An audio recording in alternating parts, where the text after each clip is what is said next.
It's been 3 months since I filmed this video. This was a wholesale lot that I picked up from a wholesaler in Australia. It was all clothing, all secondhand clothing, partly vintage. There was some more recent stuff in there. There was a bit of everything, a mix of t-shirts, jumpers. There was even some shoes in there. So it was a bit of a fun experience. This is kind of the first big kind of thing I've brought in from a wholesaler. So today, what I'm going to do, I'm going to crunch some numbers. It's been 3 months. 3 months. It's all been listed. Some's been thrown out. But I'm going to do the numbers, where I'm up to with this, so you know where I'm really at.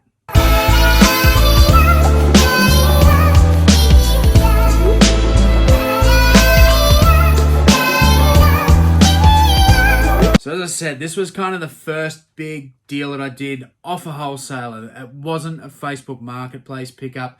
It was actually a wholesaler, a clothing wholesaler within Australia. I'm not going to disclose who I actually purchased this off in case I do use them again.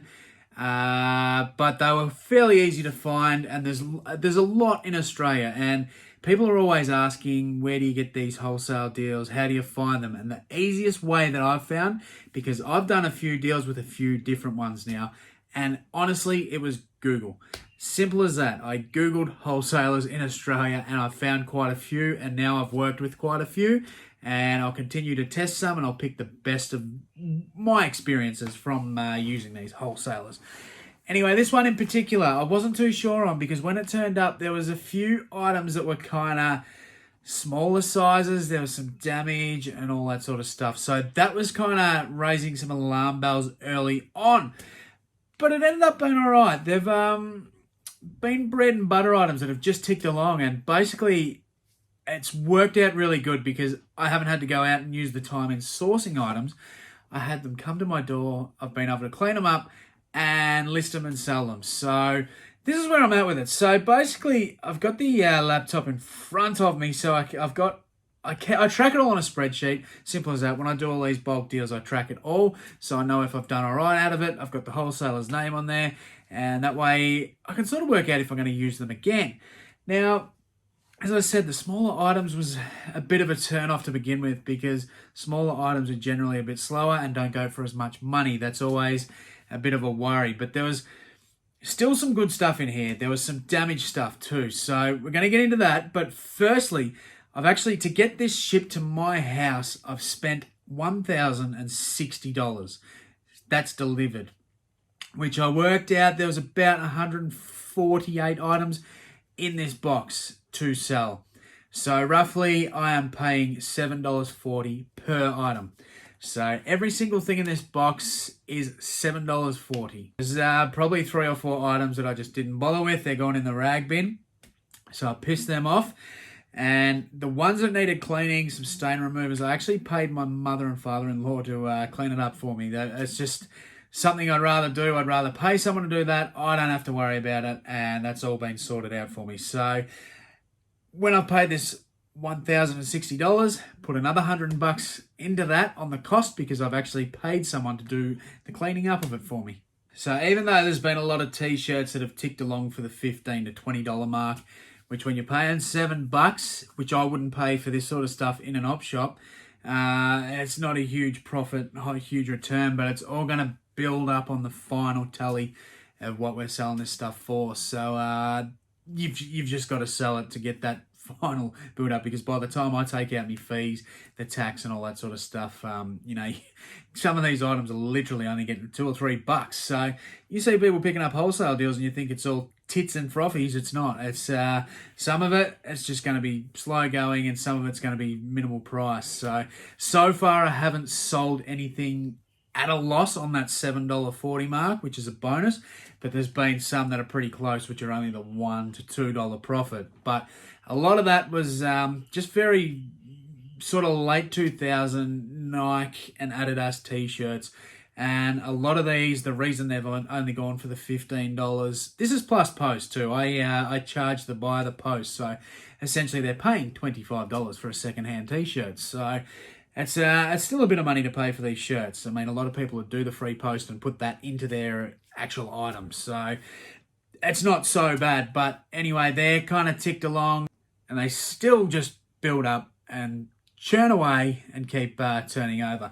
So there was a few vintage t-shirts in here. They weren't exceptionally, stand out t-shirts, no insane band t-shirts or anything highly just sought after.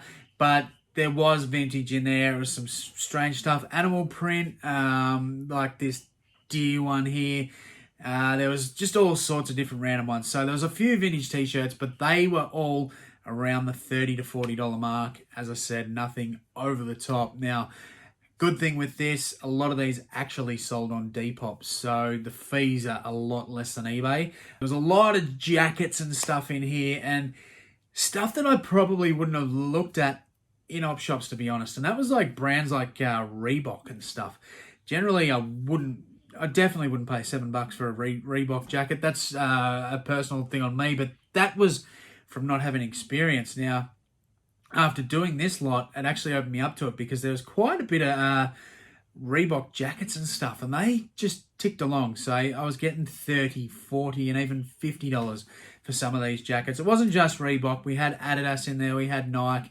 A lot of those sport and athletic brands was a part of this deal, and it's something I don't sell heaps of in the past, but it definitely opened my eyes up to Fila and Reebok. They're not huge brands that I'd preach to go out and get. Honestly, I really wouldn't. I probably still wouldn't, but they actually went all right for me. So I've picked these jackets up, the windbreakers and the running jackets and stuff, and they ticked along pretty good. So I've been getting about 30 to 40. I've still got some left, but I think I got lucky with shoes. There was only about 6 pairs of shoes in here, but we had some Converse, and the Converse sold for about $35 plus post. We had a pair of LeBron Hyperlights, a pair of Nike Hyper Dunks, which went for about $50, and another pair of Jordans that went locally. There was quite a few sort of good basketball shoes that were going for $30 to $60 plus post, as always. So that was pretty cool. The shoes were the highlight of it. I didn't expect to get shoes in this deal, and when I sort of, as you can see in the actual video, when I plucked out the shoes, looks like, it's bloody shoes and everything. We got shoes. Look at this. No kidding. We got some Nikes there. They need a good clean. But some Nikes, Converse, All Stars. Fuck, they stink. More Nikes. I was pretty surprised to get them. So that was pretty cool, and that was kind of a little cherry on top, and it made me feel a little more settled that was in there, because when I'm looking at these smaller sizes and a bit of damage, I got a little bit nervous, to be honest.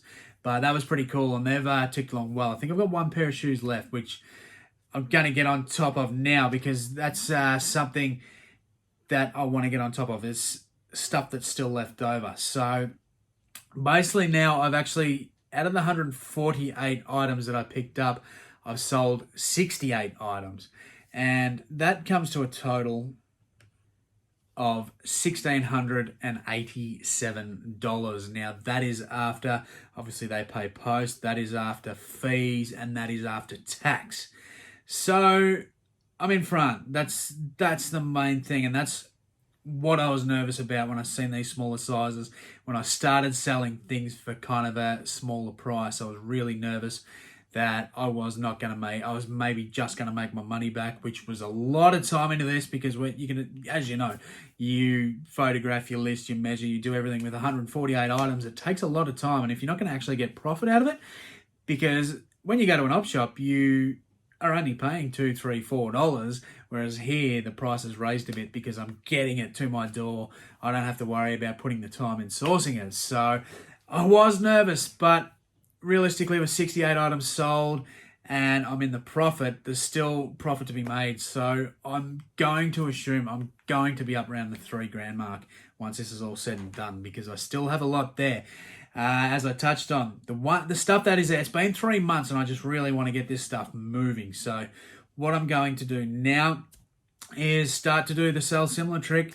I'm going to reassess what I have listed, and if I'm overpriced, because a strategy I have with my reselling business, because I turn over a lot of stock, I'm more than happy to overprice some stuff with offers and just see what offers I get, because I have the storage space and I'm just turning stuff over all the time. So there's certain items when I pick up, especially if I can't individually comp that item, I will kind of price high with offers. And some people won't want to do that. They'll just want to move it quick. But I'm more happy to do that when there's certain things that I'm just not sure on. So I still have pretty good branded stuff in there, like vintage Wrangler. There's still Pendleton, vintage Pendleton in there. All sorts of stuff like that. There's some really good items. There's still like vintage Adidas zip-ups from the 90s and stuff that are worth a few bucks. Now, I'm still not certain that all this stuff is going to turn over $100. I don't think there's going to be an individual item that's just going to be the grail.